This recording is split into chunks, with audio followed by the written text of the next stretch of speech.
आज की योग कक्षा की हम लोग शुरुआत करेंगे त्रिवार ओंकार से। सुखासन में आप सभी आराम से बैठे हैं, ध्यान मुद्रा लेते हैं।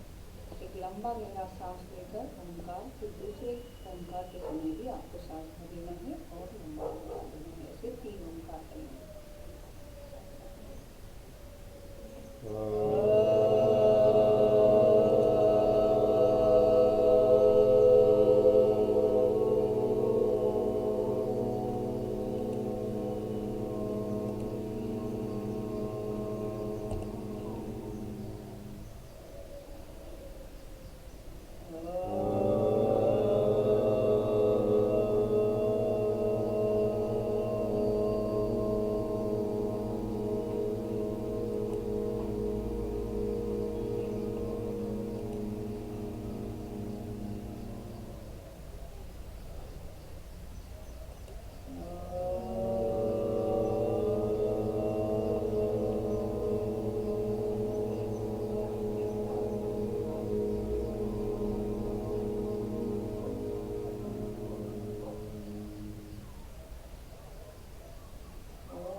मिलकर प्रेम से बोले, ज्ञानी बने और अपने पूर्वजों के भांति अपने कर्तव्य का पालन करते रहे। तो अब सुनते हैं आज का श्लोक। हरिओम। आज हम श्रीमद् भगवद गीता के 6ठे अध्याय का 16वां श्लोक लेंगे, जिसमें योगेश्वर भगवान श्री कृष्ण अपने शिष्योत्तम अर्जुन को बतलाते हैं कि अपने जीवन में समता किस प्रकार से लानी है, क्योंकि हमने देखा है समता का अर्थ ही योग है। तो हम उच्चार करेंगे 6ठे अध्याय का 16वां श्लोक। नाति अश्नतस्तु योगोस्ति न च एकान्तम् अनश्नतः न चाति स्वप्नशीलस्य जाग्रतो नैव चार्जुन। फिर से एक बार इसी श्लोक को दोहराएंगे। नाति अश्नतस्तु योगोस्ति न च एकान्तम् अनश्नतः न चाति स्वप्नशीलस्य जाग्रतो नैव चार्जुन। अर्जुन को श्री कृष्ण भगवान संबोधित कर रहे हैं। न अति अश्नत अस्तु। अश्नत का अर्थ होता है भोजन करना या खाना खाना। किसी भी योगी व्यक्ति को जरूरत से अधिक खाना नहीं खाना है। उसी के साथ बिल्कुल खाना नहीं खाना ऐसे भी नहीं करना है। बहुत ज्यादा उपवास करना या बहुत ज्यादा खाना, दोनों ही चरम की स्थितियां हमें अवॉइड करनी है। तो हमें इनमें बैलेंस बनाए रखना है। जैसा कि आयुर्वेद में कहा गया है, हमारे पेट में जितनी जगह है उसके आधा हमें सॉलिड एलिमेंट्स ग्रहण करने हैं, अर्थात स्थूल पदार्थ हमें 50% भूख के अनुसार ग्रहण करने हैं। 25% पेय पदार्थ हमें लेने हैं, जिसमें पानी, दूध, छाछ, कड़ी वगैरह वगैरह चीज़ें आती है। और 25% हमारे भूख का जो अंश है, पेट का जो अंश है, वह हमें खुला छोड़ना है वायु विचरण के लिए।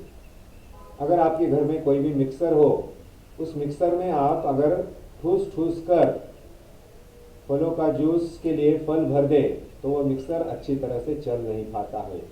आपको फलों के टुकड़े उसमें डालने होते हैं, फिर उसमें दूध या पानी डाला जाता है और 25% आप उसे ढकन छोड़ते हैं। उसके बाद ही मिक्सर अच्छी तरह जूस बना पाता है। उसी तरह पेट में जितनी हमें भूख है उसके आधा हमें स्थूल पदार्थ खाने चाहिए, जिसमें रोटी हो, चावल हो या जो भी स्थूल पदार्थ आप भोजन के अंश के रूप में ले रहे हैं।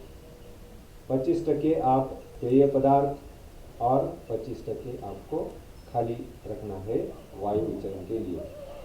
तो भगवान श्री कृष्ण कहते हैं कि आपको अत्यधिक भी नहीं खाना है। अत्यधिक अगर खाएंगे तो आपके कर्तव्य में आपको बाधा उत्पन्न होगी, नींद ज़्यादा आएंगी, उबासी आएंगी, आलस्य आएगा।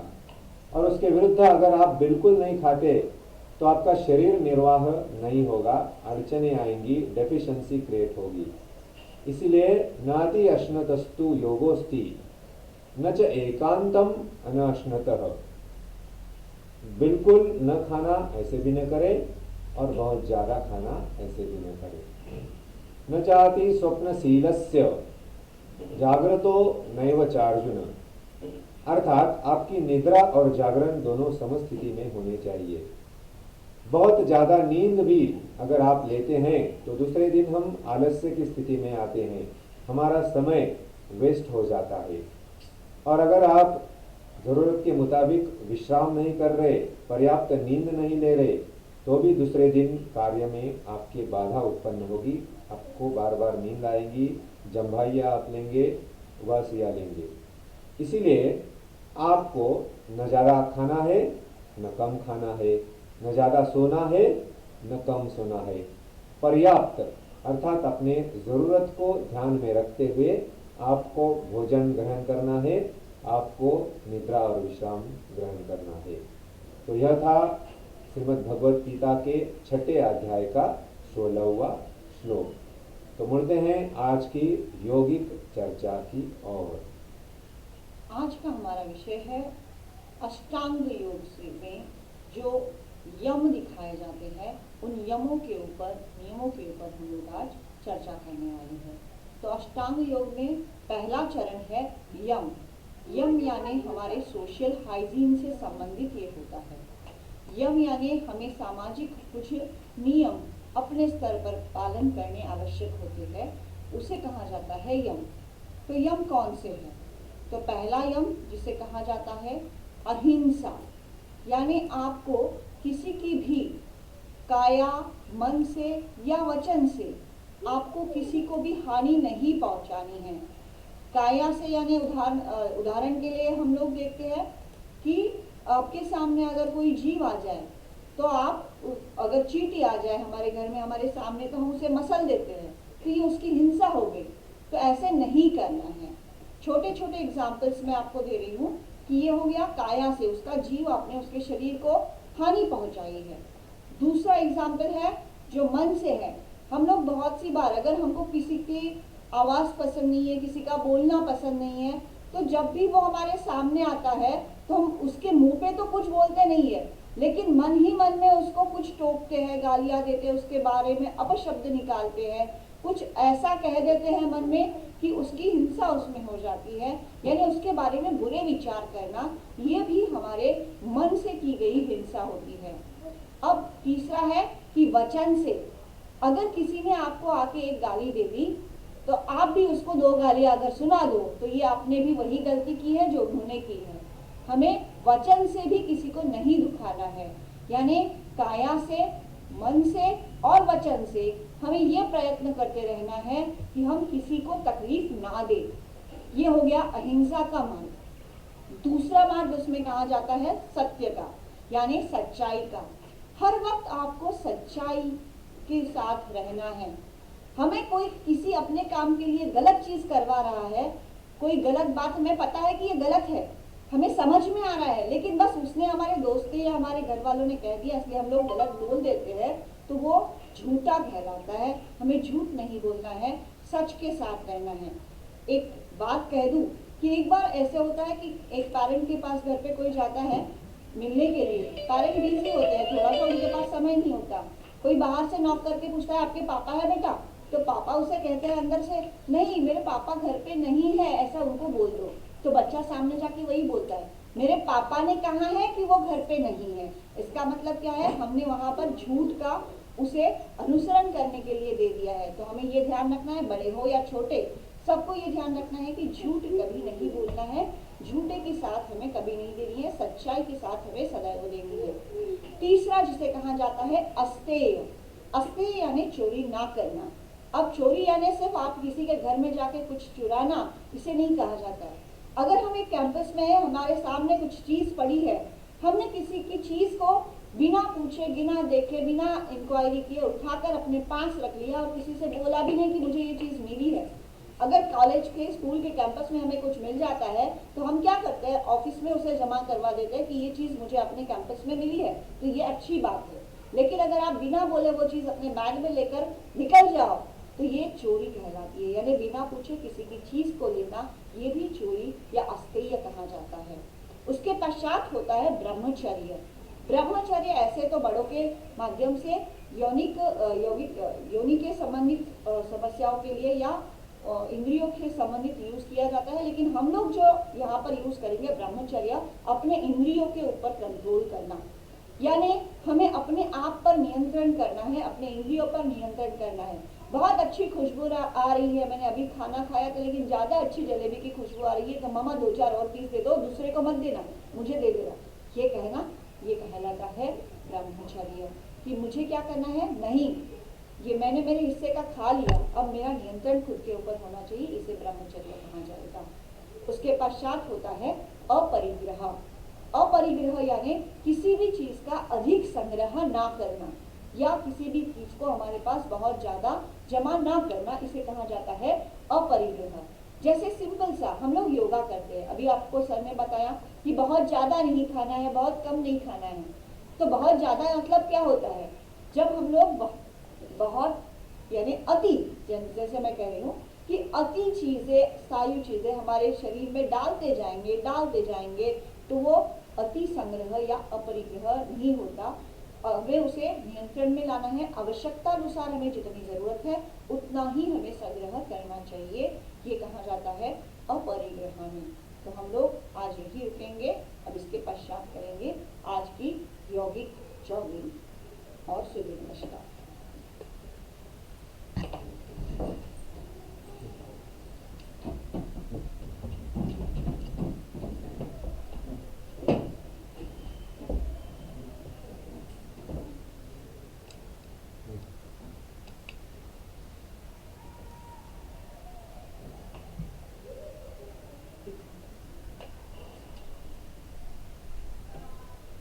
तो सबसे पहले सूर्य नमस्कार देखेंगे।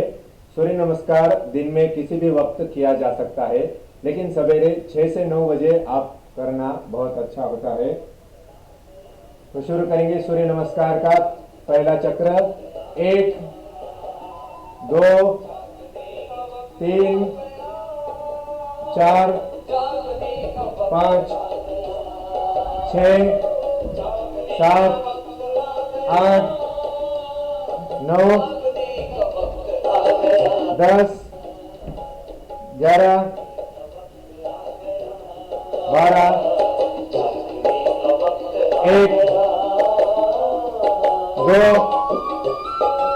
3 4 5 6 7 8 9 10 11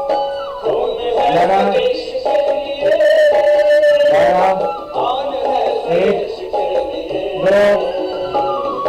2 3 4 5 6 7 8 9 10 11 12 2 3 4 5 6 7 8 9 10 11 12 2 3 4 5 6 7 8 9 10 11 12 2 3 4 5 6 7 8 9 10 11 12 विश्राम। अब करेंगे यौगिक जॉगिंग के 12 अभ्यास। पहला अभ्यास धीरे धीरे शुरू करेंगे।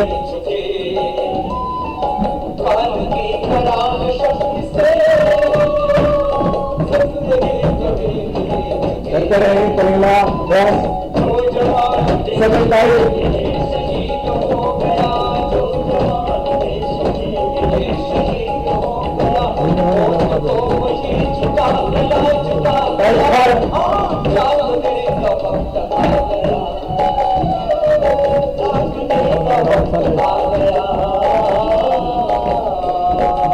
करते रहे जॉगिंग। टाइप 4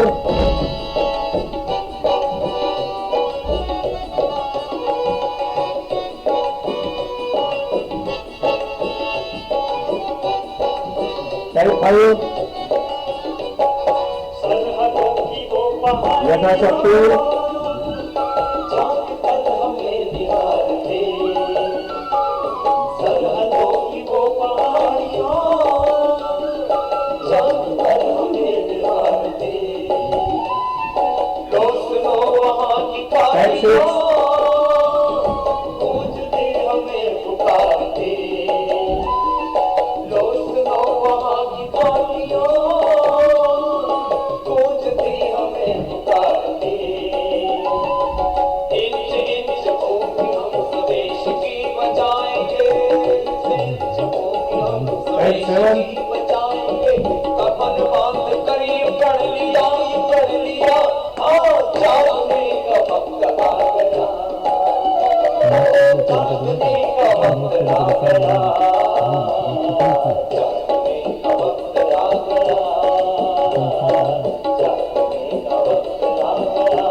टाइप 9 कोणासन करते रहे, झुके नहीं झुके नहीं, सातत्य से करते रहिए, पूरी तरह लक्ष्य केंद्रित करते रहिए, करते रहे यौगिक जॉगिंग, पसीना आए तब तक फेफड़ों की पूरी कड़ी जवान देश की वसुंधरा पुकारते, उठो जवान देश की वसुंधरा पुकारते, पाद हस्तासन एक बार आगे एक बार पीछे सातत्य से होते रहे। देश की वसुंधरा पुकारती, तो जवान देश की वसुंधरा पुकारती, देश है पुकारता पुकारती माँ भारती, देश है पुकारता पुकारती। टाइप 11 पहले एक एक स्टेप से करेंगे। वो जवान देश की वसुंधरा पुकारती, जवान देश की वसुंधरा पुकारती, फिर 13 गति से करेंगे। पुकारता देश है पुकारता उठो जवान देश की लास्ट टाइम, उठो जवान देश की लास्ट टाइम कठिन देश है पुकारता विश्राम, शवासन में विश्राम, शवासन में विश्राम, शवासन में विश्राम।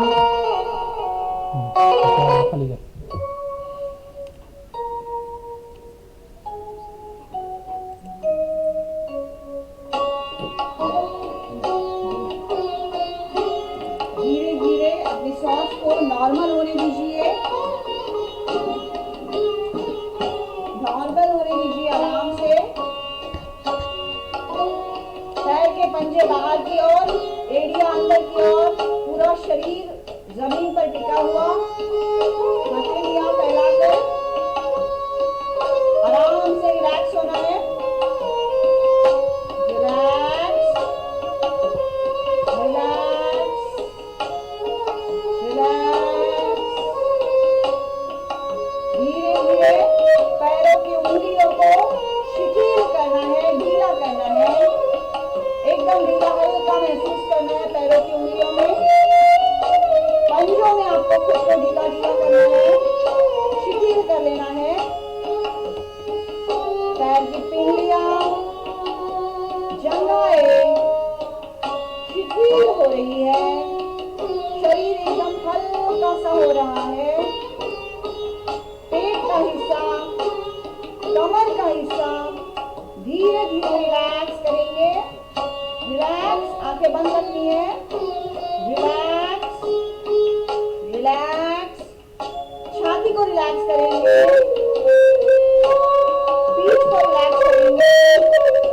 रिलैक्स, रिलैक्स, कंधों को रिलैक्स करते हैं, पूरे हाथ को रिलैक्स करते हैं, हाथों की उंगलियां रिलैक्स, रिलैक्स, रिलैक्स, रिलैक्स, गर्दन, रिलैक्स,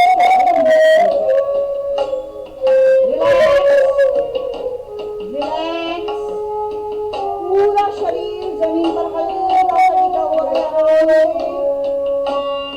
रिलैक्स कर लेना है, लंबे लंबे सांस धीरे धीरे लेना है, धीरे धीरे लंबे लंबे सांस छोड़ना है। धीरे धीरे लंबे सांस लेंगे, लंबे सांस छोड़ेंगे। जितना संभव है शरीर को मूवमेंट ना करे, स्थिर रहने की कोशिश करे शवासन में। धीरे धीरे अब अपने पैर की उंगलियां हिलाएंगे, पंजा हिलाएंगे, उसकी मूवमेंट करेंगे। जंघाएं, पैर धीरे धीरे हिलाना है, पेट कमर को वापस हम लोग मूवमेंट करेंगे धीरे धीरे। हाथों की पूरी मूवमेंट धीरे धीरे, उंगलियों को हिलाएंगे, हाथों की कोहनियों को थोड़ा सा हिला लेते हैं। शोल्डर्स, गर्दन, चेहरे की थोड़ी सी मूवमेंट कर लेते हैं। अब पूरा शरीर हमने मूव कर लिया है, हिला लिया है। अब धीरे धीरे लेफ्ट साइड में टर्न होना है, लेफ्ट साइड में धीरे धीरे टर्न होंगे। हाथों का सहारा लेकर हमारी जगह पर उठकर आराम से बैठ जाएंगे। कुछ क्षणों के लिए आराम से बैठ जाइए।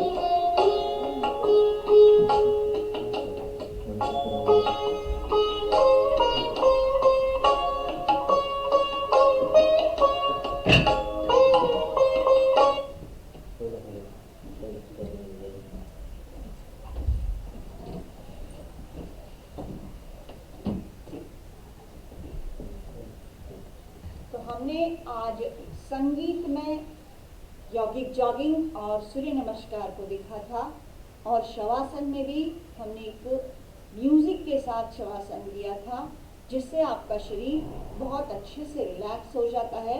यौगिक जॉगिंग और सूर्य नमस्कार में जो थकान आपके शरीर में आती है, जो खिंचाव थोड़ा सा आता है, जो हमारे अच्छे के लिए होता है, उससे हमने थोड़ा सा रिलैक्स किया शवासन के माध्यम से। तो आइए, अब समय हो गया है प्राणायाम का। तो अब हम लोग करेंगे प्राणायाम। सबसे पहले जिस मुद्रा में आप 10-15 मिनट, आधा घंटा आराम से बैठ पाओ, उस मुद्रा को आपको धारण कर लेना है।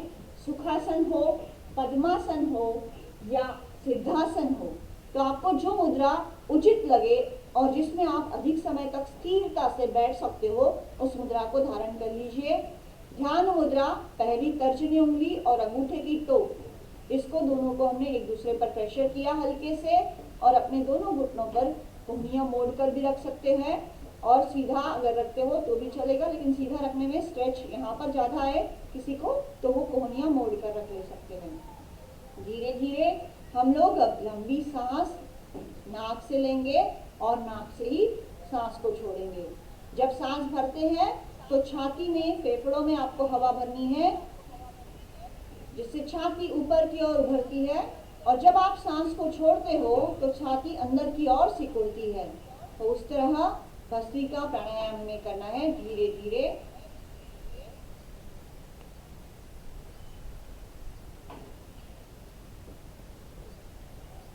हम लोग कर रहे हैं भस्त्रिका। आंखें बंद रखनी है और धीरे धीरे लंबे गहरे सांस आपको अंदर लेना है। धीरे धीरे अपने सांस को नाक से ही बाहर छोड़ना है। सांस नाक से ही लेना भस्त्रिका है, यानी आपको ध्यान रखना है नाक से ही लेना है और नाक से ही सांस को छोड़ना है। नियमित रूप से 10 से 15 मिनट के लिए, कम से कम 5 मिनट के लिए तो भी आप भस्त्रिका कर लीजिए। अगर आपके पास अधिक समय हो तो 10-15 मिनट के लिए आप हर एक प्राणायाम कर सकते हो। दीर्घ श्वास धीरे धीरे अंदर लेंगे, धीमे धीमे छोड़ेंगे। जितना समय हमें सांस भरने के लिए लगता है, उससे अधिक समय में हमें धीरे धीरे सांस को छोड़ना है। जितना बन पाए अपने शरीर को स्थिर रखना है। मूवमेंट हमें शरीर की कम करनी है। अपने श्वासों पर अपना लक्ष्य केंद्रित करें या नासिका के अग्रभाग की ओर कंसंट्रेशन आंखें बंद करके करने की कोशिश करें।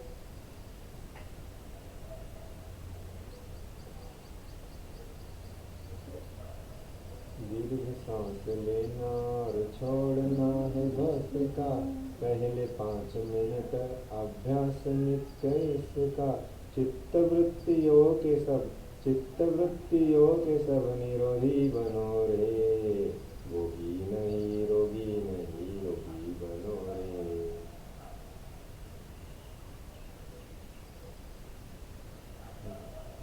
अब हम करेंगे कपालभाति। कपालभाति में आपको नासिका से सांस को बाहर छोड़ना है। सांस नाक से ही छोड़ना कपालभाति है। सांस नाक से ही छोड़ना कपालभाति है। 15 मिनट का ये कांति मुख पे लाती है। उदर रोग शमन कर निरोगी बनो रे, रोगी नहीं योगी बनो रे। तो कपालभाति करते रहिए।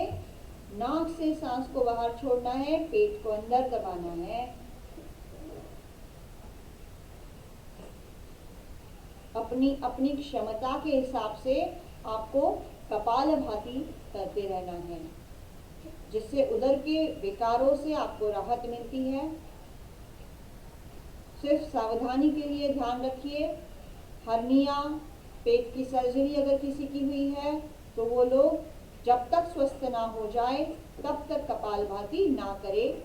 गर्भवती महिलाएं कपालभाति नहीं करेगी, और जो मासिक धर्म में अगर कोई है तो वो भी अब कपालभाति ना करे। ये सावधानी के तौर पर आपको ध्यान रखना है। कपालभाति करते समय अपनी अपने सामर्थ्य के हिसाब से, क्षमता के हिसाब से आपको इसके स्ट्रोक को बढ़ाने की कोशिश करते रहनी है। धीरे धीरे 1 सेकंड में 1 स्ट्रोक लगाया जा सकता है। अगर आप एकदम नए साधक हो तो आप 1 सेकंड में, 2 सेकंड में 1 स्ट्रोक लगाकर एक सांस ले सकते हैं, फिर वापस 1 स्ट्रोक लगा सकते हो। 5 से 10 स्ट्रोक के बाद अगर आपको थोड़ा सा दर्द पेट पीठ में लगे तो थोड़ा 1-2 लंबे गहरे सांस आराम से भर लीजिए, विश्राम कर लीजिए, और उसके पश्चात फिर से आपको कपालभाति शुरू कर देनी है। सांस अंदर धीरे धीरे दबे पैरों से अंदर जाती है। हमें सांस छोड़ने पर ध्यान देना है और पेट को अंदर जाने पर ध्यान देना है। जैसे कि आप सभी को पता है कि हम लोग टेस्ट करने के लिए एक हाथ पेट पर रख लेते हैं, एक हाथ नासिका के सामने थोड़े डिस्टेंस पर रख लेते हैं, और सांस छोड़ते समय पेट को अंदर की ओर दबना चाहिए, स्थिति को चेक करते रहते हैं।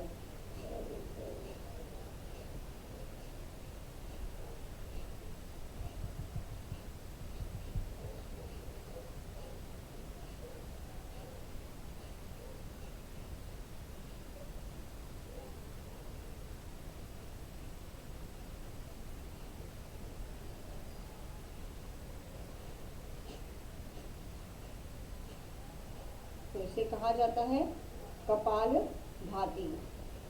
अब हम लोग इसके पश्चात कर लेते हैं बाह्य प्राणायाम। तो बाह्य प्राणायाम में आंखें अभी हम लोग बंद ही रखेंगे, जितना संभव है उतना। जिसे कुछ दिक्कत है वो लोग आंखें खोलकर देखा करिए। तो हम लोग आंखें बंद कर कर पहले लंबी गहरी सांस अंदर भर लेते हैं और फिर सांस को झटके से बाहर निकालते समय 3 बंद लगाते हैं। गुदद्वार को सिकुड़ते हैं, पेट को अंदर दबाते हैं और थोड़ी को कंठ को दबाकर सांस को बाहर रोकते हैं। जितना यथाशक्ति, जितना अपनी क्षमता हो उसके हिसाब को स्थिति में आपको होल्ड करना है। अगर आपको तकलीफ महसूस हो तो धीरे धीरे गर्दन को उठाते हुए, ठोड़ी को उठाते हुए सांस को भरना है। फिर पेट को आगे कर लेना है, यानी उसमें हवा भरी जाएगी और गुदद्वार के जो बंद है उसे भी खोल लेना है।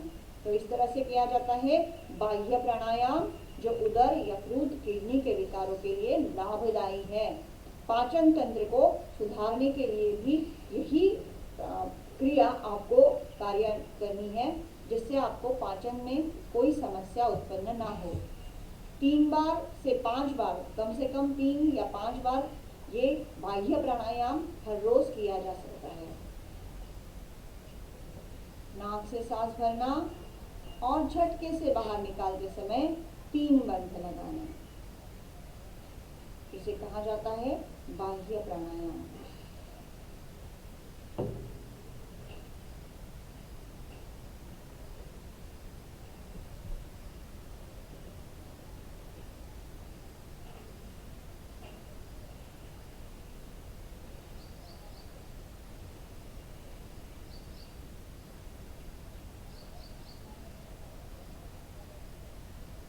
तीन से 5 बार प्रतिदिन आप लोग इसे कर सकते हो।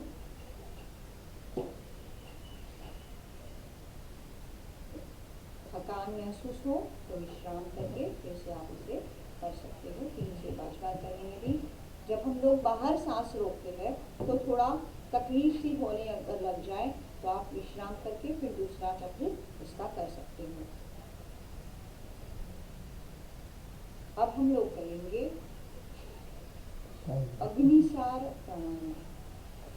अग्निसार में आपको सांस को अंदर भरना है, फिर पूरी हवा को बाहर निकालकर पेट को अंदर बाहर करना है। इसे कहा जाता है अग्निसार प्राणायाम। किसी को दिक्कत आती हो सांस को बाहर रोकने में तो इस तरह से नाक को अपने हाथ से बंद करके आप उसे बाहर रोक सकते हो और पेट को अंदर बाहर करने की क्रिया कर सकते हो। तो इस तरह से किया जाता है अग्निसार प्राणायाम। ये भी आपके पेट से संबंधित विकारों के लिए लाभदायी है। इससे भी पाचन तंत्र में सुधार आता है और अधिकतम जो रोग होते हैं वो पाचन तंत्र के असंतुलन के कारण होते हैं, तो इसे हम बैलेंस में ला लेते हैं। ये था अग्निसार। अब कर लेते हैं उज्जाई प्राणायाम। तो उज्जाई प्राणायाम में हमें नाक से सांस को अंदर भरना है और गले को सिकुड़ना है। ये क्रिया आपको सांस भरते हुए करनी है और सांस को अंदर रोककर फिर जब छोड़ना होगा तो राइट साइड की नोज को क्लोज करके लेफ्ट साइड से धीरे धीरे से छोड़ा जाता है। तो आइए शुरू करते हैं उज्जाई।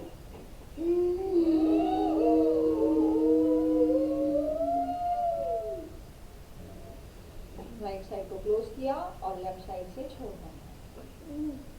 फिर से दोहराएंगे।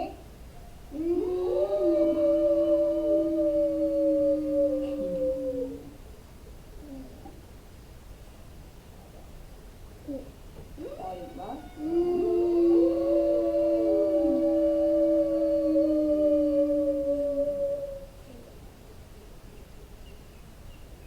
इस तरह से किया जाता है उज्जाई प्राणायाम, जो गले के, थायराइड के और श्वसन विकारों के लिए बहुत लाभदायी होता है। काउंसिल की प्रॉब्लम हो तो वो भी आपको इससे राहत दिलाएगा उज्जाई प्राणायाम। अब करेंगे हम लोग शीतली प्राणायाम। तो शीतली प्राणायाम में हमें क्या करना होता है, पहले जीभ को बाहर थोड़ा सा निकालकर यू शेप में हमारी जीभ को बनाना होता है। मुंह से हवा अंदर लेनी होती है और छोड़ते समय नाक से छोड़नी है। तो आइए करते हैं शीतली प्राणायाम।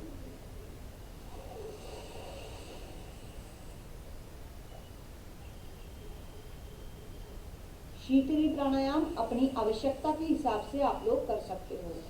सर्दी और बारिश के दिनों में इसे करना हो तो कम किया जाता है, गर्मी के दिनों में आप इसे अधिक समय तक कर सकते हो।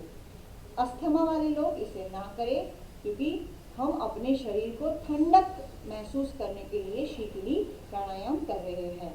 अगर गर्मी किसी को ज़्यादा है, हीट जनरेशन हमारे शरीर में बहुत ज़्यादा हो गया है, तो आपको अपने शरीर को अंदरूनी ठंडा करने के लिए लाभदायी है शीतली प्राणायाम, जिससे आपको ठंडक आपके अंदर महसूस होती है। अब देखते हैं शीतकारी। तो शीतकारी में आपको दांत को एक के ऊपर एक बंद करना है, ओंठ को खोलकर दांत के बीच में जो गैप है उससे आपकी हवा अंदर खींचनी है और नाक से हवा को छोड़ना है।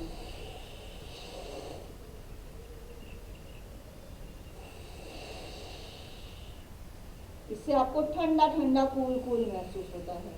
बिना एसी के अंदर हम लोग ठंडे हो जाते हैं, बाहरी किसी हवा की हमें ज़्यादा ठंडक की ज़रूरत नहीं होती।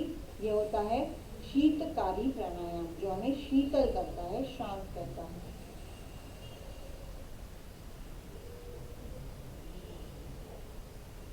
अब हम लोग करेंगे नेक्स्ट अनुलोम विलोम प्राणायाम। अनुलोम विलोम प्राणायाम में एक नासिका से पहले राइट नोज को क्लोज कर लिया, हाथों की पोस्चर देख लीजिए, बीच की 2 उंगलियां और अंगूठे की टॉप, इसे हमें प्रेस करना है। एक हाथ हमने घुटनों पर रख दिया, वही 3 उंगलियां हम ऊपर अपने नाक को बंद और खोलने के लिए यूज करते हैं। तो लेफ्ट साइड से पहले सांस भर लेते हैं धीमे धीमे, फिर राइट साइड से धीमे धीमे सांस को छोड़ते हैं, फिर राइट से सांस को भरते हैं, लेफ्ट से धीरे धीरे छोड़ते हैं। यह क्रिया हम सातत्यपूर्ण करते हैं। एक नासिका से लंबा गहरा सांस अंदर लेना है, धीमे धीमे लेना है और फिर दूसरी साइड से धीमे धीमे उसे छोड़ना है। फिर दूसरी साइड से सांस को अंदर भरना है और पहले वाली साइड से आराम से छोड़ देना। तो इसे हम लोग कहते हैं अनुलोम विलोम प्राणायाम।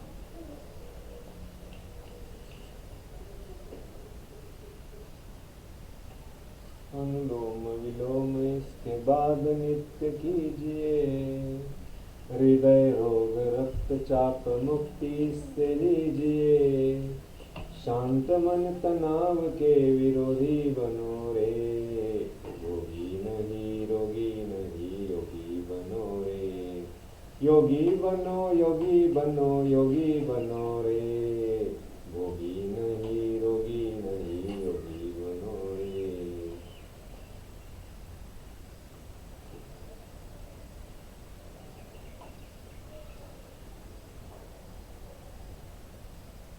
करते रहे अनुलोम विलोम।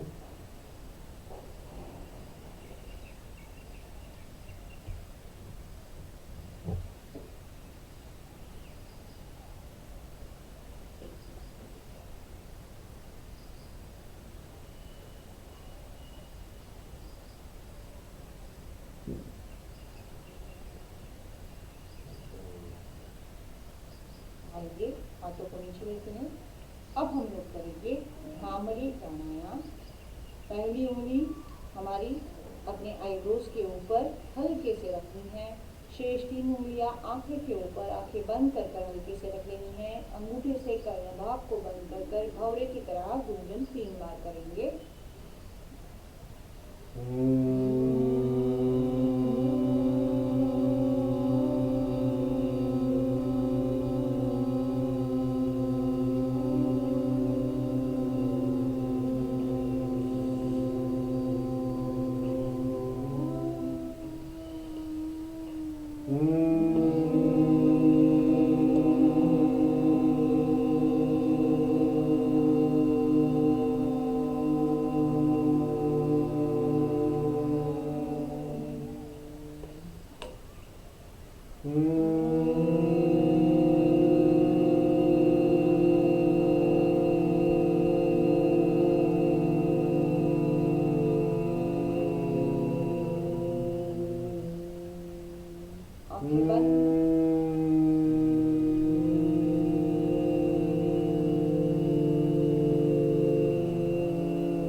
आंखें बंद रखते हुए धीरे धीरे अपने हाथ को घुटनों पर रख लीजिए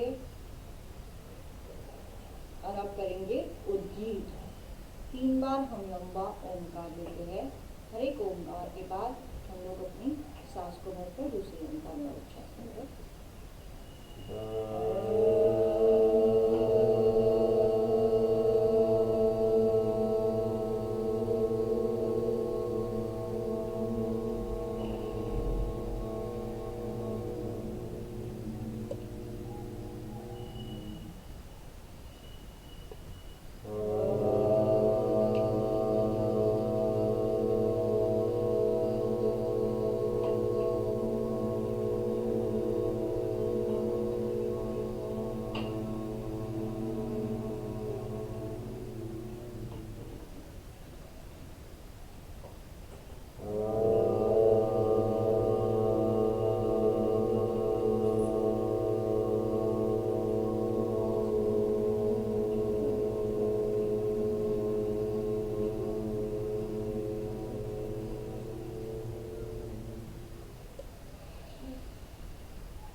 श्वासों पर आपको लक्ष्य को केंद्रित करना है।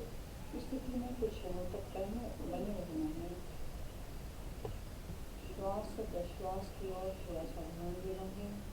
अपने शरीर में जो बदलाव आए हैं उसके पास हमें ध्यान देना है और मन ही मन हमें ये निश्चित कर लेना है कि हम प्रतिदिन निश्चित समय पर निश्चित अवधि के लिए योगाभ्यास करेंगे जो हमारे तन को, मन को, शरीर को, आत्मा को प्रसन्न रखेगा, तंदुरुस्त रखेगा और स्वस्थ भी रखेगा।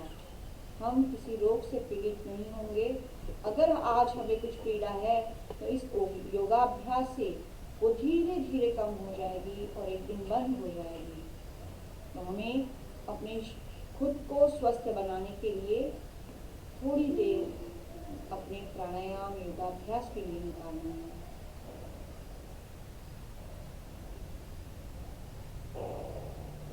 धीरे धीरे दोनों हाथ सर के ऊपर लेकर एक ताली बजाते हैं। हाथों का दर्शन करते हैं और गरम हथेली की अपने चेहरे पर मसाज करेंगे। 2 से 3 बार हाथों का दर्शन कर लीजिए और गरम हथेलियों को अपने चेहरे पर मसाज कर लीजिए। धीरे धीरे अपने कर कमलों के दर्शन करते हुए आपको आंखें खोलनी है। रात्रे वसते लक्ष्मी करमध्ये सरस्वती करमूले तु गोविन्दं प्रभाते करदर्शनम् समुद्रवसने देवी पर्वतनमण्डले विष्णुपत्नी नमस्तुभ्यं पादस्पर्शं क्षमस्व मे। अब थोड़ा सा पैरों को रिलैक्स कर लेते हैं। पाँव को लंबा कर लेते हैं। जब आप बहुत देर तक पद्मासन में बैठते हो तो यहाँ पर थोड़ी सी चींटियाँ सी आती है पैरों की एड़ियों में, तो उसे एक दूसरे के ऊपर इस तरह से पीटने से आपकी जो मूवमेंट है वो वापस पूर्ववत शुरू हो जाएगी। धीरे धीरे अपने पैरों को ढीला कर लेते हैं, रिलैक्स कर लेते हैं। घुटनों की एक्सरसाइज, थोड़ी धीरे धीरे घुटनों को रिलैक्स कर लेते हैं।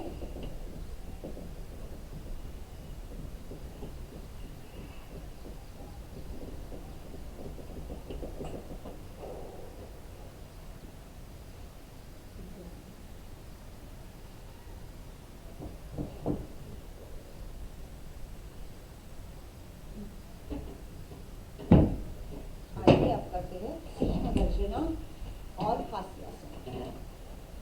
तो सबसे पहले सिंह गर्जना के लिए रेडी हो जाइए। त्याला आधी सांगून ठेवा।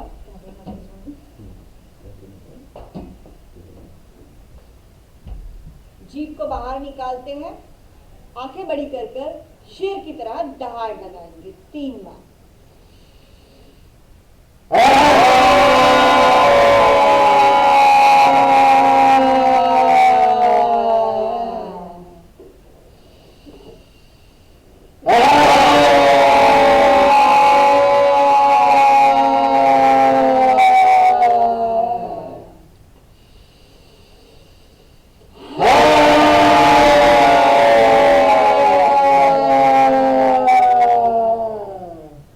कर लेते हैं गले की मसाज।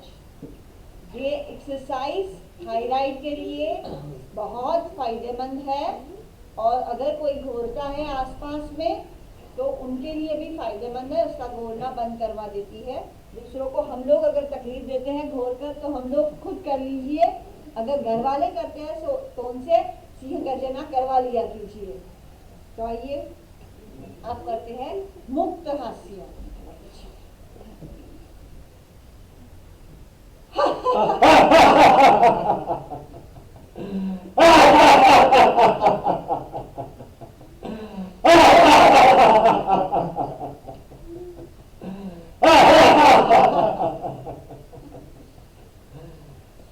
अब करेंगे हम लोग रावणी हास्य।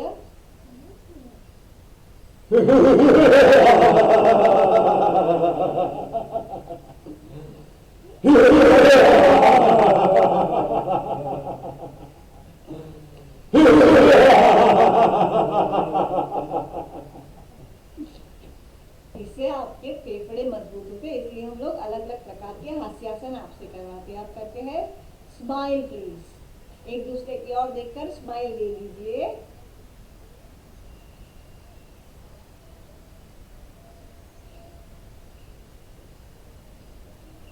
अब करते हैं फ हास्य।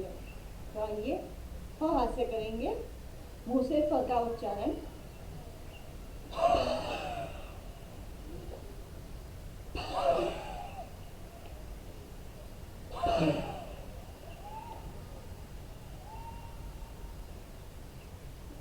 अब हम लोग करते हैं समापन प्रार्थना। तो आइए समापन प्रार्थना करते हैं।